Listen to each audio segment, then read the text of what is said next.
story of the Tower of Babel comes from the book of Genesis in the Bible. According to the story, after the great flood that wiped out all living beings on the earth, Noah's descendants began to multiply and spread throughout the land. They eventually decided to build a great city and a tower that would reach the heavens.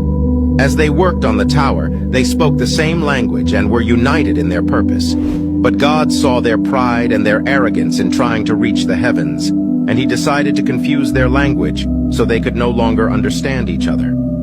Suddenly, the people were no longer able to communicate with one another, and they scattered across the earth, forming different nations with different languages. The tower was left unfinished, and the city was named Babel, which means confusion. The story of the Tower of Babel teaches us a valuable lesson about the dangers of pride and arrogance. The people in the story believed they could accomplish anything if they worked together, but they forgot that God is the ultimate authority and that they should not challenge his power.